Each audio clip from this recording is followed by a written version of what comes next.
Forgetting is a superpower. Forgetting is one of the most important things that we can do. We don't really want our mind cluttered up with all this stuff, so we want memories, ones that we don't want, to get erased and deleted. Okay, and our brain is doing that kind of all the time anyway. Uh, so, and it's largely down to our habits, and so what we repeat remains, and what we stop repeating eventually gets deleted. So that's how our kind of brain hardwires forgetting and remembering, and it does that. Most of that work comes at sleep time. So getting sleep is vital for remembering and forgetting forgetting old stuff and remembering new stuff. So if you start a new habit, a good one, okay, one that you want to keep, okay, you do have to do it a few times over a few days, over a few weeks, to build that neurological network. And when you start building a new network, the old one starts to get broken down, okay, and forgotten. Okay, so forgetting is a superpower that we want. Okay, let's kind of make it a bit more maybe realistic. Okay, so we all remember. Okay, wrong. Okay, no, actually, let's go with that. We pretty much, as long as you're of a certain age, okay, as long as you were above kind of 6 years old when this happened, okay, when the World Trade Center terrorist attack, okay, September the 11th, 2001, September the 11th, 2001. We all know where we were. I know exactly where I was. I came home from school early that day. It was about 1:30 in the afternoon. I was doing my A-levels. I didn't have to be there in the afternoon. I came home early, flicked on the news, and bam, okay, it was everywhere. Okay, I think it was 1:30. It might have been a bit later, 2:30, whatever time it was. Okay, I remember I came home from school, didn't need to be there. I left early. I think I actually bunked a class that day because the teacher was useless. So I didn't see the point in going. And I went home, flicked on the TV, and there it all was. Okay, but what did I eat for lunch 2 days ago? I have no idea. Okay, it wasn't that important. So we remember things that are of high emotional charge. So we can remember stuff that is a positive emotional charge. Okay, like high positive emotional charge. So stuff like anniversaries, birthdays. Okay, stuff that repeats on a regular basis, and stuff that makes you either like super happy. Okay, and we also remember stuff that makes us sad, like grief, a loss of a loved one. Okay, those kinds of things stick around. So something with a high emotional charge sticks around usually. But wouldn't it be cool if we could learn to forget, not necessarily the facts, but forget the emotion around those charges? So instead of it being remembering a date, a significant date in your history, whether it be a loss of a loved one, whether it be an accident that you're in, or a trauma that you're involved in, some like an attack or whatever it was, okay, that had a high emotional charge, and particularly if it's negative, it's particularly more powerful.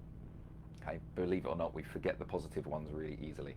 Okay, they're much easier to forget. Okay, that's why it's harder to remember like a wedding anniversary than it is like a death of a loved one or some other significant negative event. Any kind of negative event. Okay, an event where you've associated a painful emotion. Let's put it that way.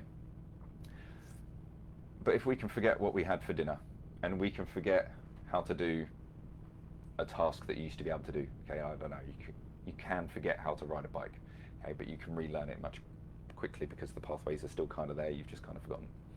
Okay. We can learn to forget emotions.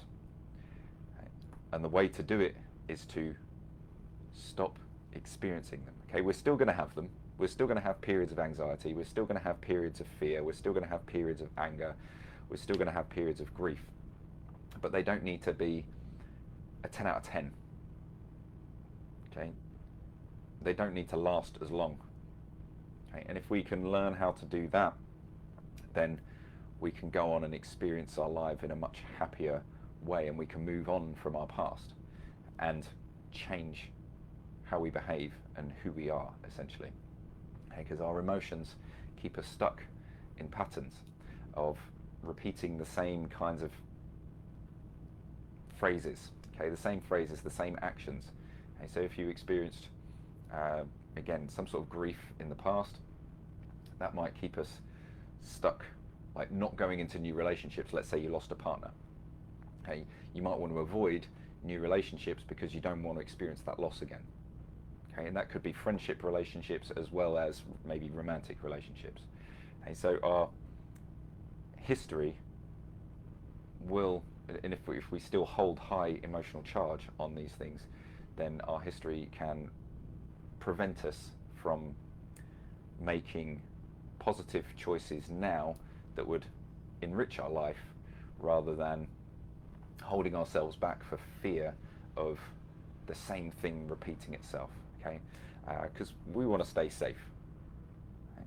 So for me, one of the key components of meditation is to essentially learn to forget. Okay, it's practicing forgetting. It's downplaying emotions. So what I'll do in a lot of meditations for me and for kind of as part of treatment with people is we'll think about an emotion, not an event, okay, an emotion, okay, a highly charged emotion, one that you're experiencing on a regular basis, okay, or even if it's like an annual thing, if it's to do with an anniversary or something, and you kind of experience pain for a week or two while you remember this event, and you kind of pull it up, and you try and experience 10 out of 10 of that negative experience, and then you just sit there with it and just explore it and kind of realize it's not necessarily happening to you now, and that you can live with it. And over a bit of time, okay, and it might take weeks or months, okay, of doing this relatively consistently, that experience you felt in the past, you'll be able to go back and look at it, and instead of it causing you an 8 out of 10 pain, okay, in whatever emotion it is, it will cause you a 3 or a 2. Okay, it still might feel something. There might still be some sadness. There might still be some fear. There might still be some anger about whatever happened. But if you can turn down the volume gradually, you'll be able to change your habits and then create new ones. And then as you create new ones, you'll be remembering new stuff and creating new experiences, and hopefully more happier, bigger, more positive emotions, and fewer of the ones that are perhaps holding us back, okay, that are keeping us stuck, that are keeping us in repeating patterns of shame, despair, fear, anger, etc. So forgetting is a superpower, okay? We need to be able to forget. We don't want to remember everything, and we certainly don't really want to remember negative events, okay? And certainly not with a high emotion, okay? We want to be able to go look back at something that happened and kind of go, oh yeah, that happened. And it was really bad at the time, but now I'm okay. Okay, I can talk about it and I can feel it, and almost look back on it with some element of positivity and go, okay, that changed my life, that made me who I am today. And look back on it with, for want of a better word, gratitude, because it taught us something. Okay? And unless you've done this kind of thing, the lesson probably hasn't been learnt yet. Okay, so it's hard to look back with gratitude on events that you've got a high negative emotional charge over, because you've got you can't look back on gratitude with that. Okay, bad shit happened, okay, and we can feel bad about it, okay, but the more emotion there is, the more that's taking away from you now, and the more it's stopping you from moving forward. So what I would like you to do today is pick an emotion that you are experiencing on a regular basis. Okay? Pick an emotion that you're experiencing on a regular basis. For me, it's frustration. Frustration, kind of a cross between anger and desire. Okay, I want things to change, and it makes it annoying. I'm peed off because things aren't always changing, and certainly not as fast as I would like them to. Okay, and this is kind of personal. Okay, so for me, that's what it is. Okay, but for you, it could be anything. Okay, anything else. Okay, it could be the same: irritation, guilt, just kind of a chronic sadness, feeling stuck. Okay, stuck is usually in the fear realms. Okay, pick something that you want to feel less of. Give it a score. How does it affect your daily life? Okay, 10 out of 10 means you basically can't do anything. Okay, everything you do is affected by these emotions. Everything you do is affected by these emotions. And then that repeats the habit, and that helps us remember. Okay? That keeps us remembering. So it will happen and happen and happen and happen and happen because we're remembering. Okay, we've really got a strong mental, neurological groove for it. If it doesn't happen too frequently, but it is quite strong, okay, that might be a 7 or an 8. Okay, if it happens less frequently and it doesn't really affect you too much, maybe it's a 4 or a 5. You pick the score. Okay, and maybe pick an event. Okay, just very briefly. I don't want you to dwell on it at all. Okay, that would bring your fear, bring your anger, bring your frustration, bring your sadness up. Okay, that would make it high. That would make it higher. Okay, and we're going to revisit that at the end. Okay, this is only a few minutes. Okay, only a few minutes. So the scores might not move too much, but let me know your scores. Okay, score at the beginning, score at the end. Okay. And we want to start to forget the high positive, high negative charge. Okay, the high negative charge, the highly emotional charge of a negative event. Okay, or a whatever. Okay, all right, you get me. Yes, fine, we're cool.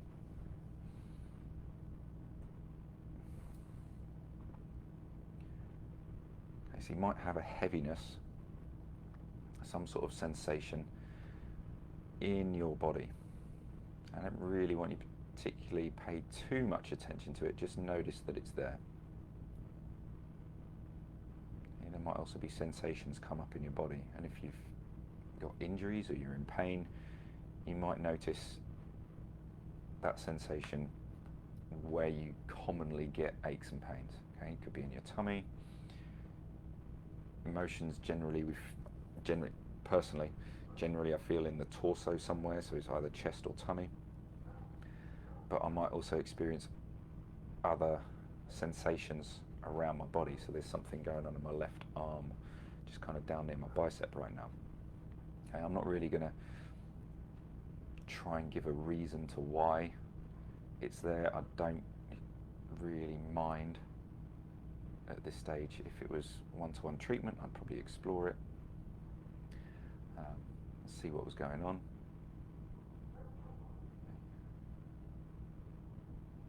But in this situation, we just want to notice it and go, okay, cool. That's there and it's allowed to be there. Because you're allowed to feel fear, you're allowed to feel sad, you're allowed to feel grief and guilt. You're allowed to want better things in your life. And you're allowed to be frustrated.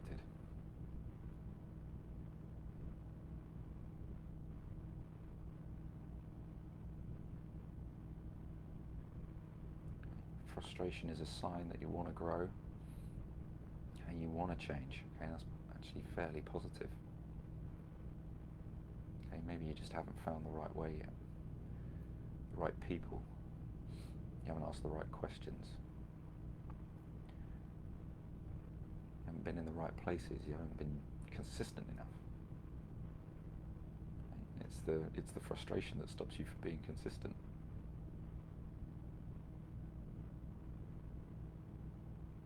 Because you want to throw in the towel and stop.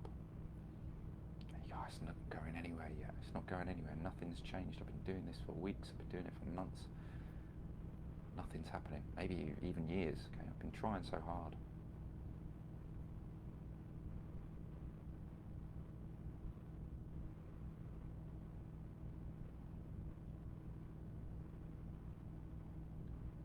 But you've been putting in the reps, and all of a sudden, might be today, might be next month, might be next year. Okay. Something will happen, And all of a sudden, pop, everything just clicks. And the frustration goes away. Everything just starts to work. You find exactly what you're looking for.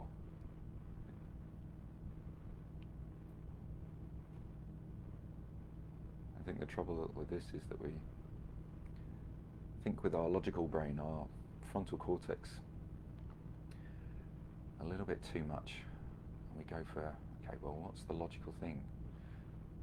What am I supposed to do? What am I supposed to want? And we aim for what we feel like we're supposed to have, what we're supposed to want, what we're supposed to be like, to fit in with everyone else, to do the normal thing. And if we're talking money, it's the car, it's the house, it's the living in the right location, it's the holidays, it's the whatever. It's the experiences. And we're frustrated because we're not having them. Because we haven't got the money, we haven't found the right thing. But what if you're looking in the wrong forest? You're looking in a forest full of pine trees and you're looking for oaks.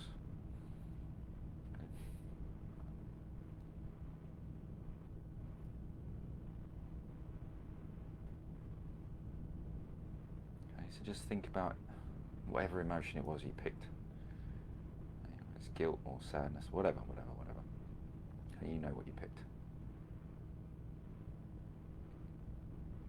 How's it feeling now? Is it diminished?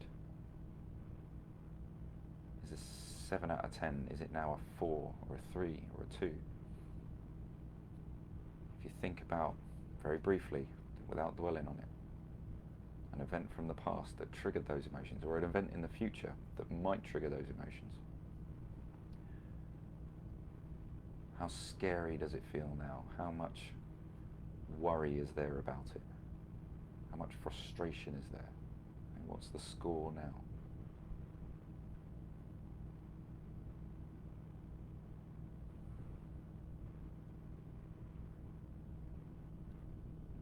Does it feel like things would be much easier to deal with in the future? Cool.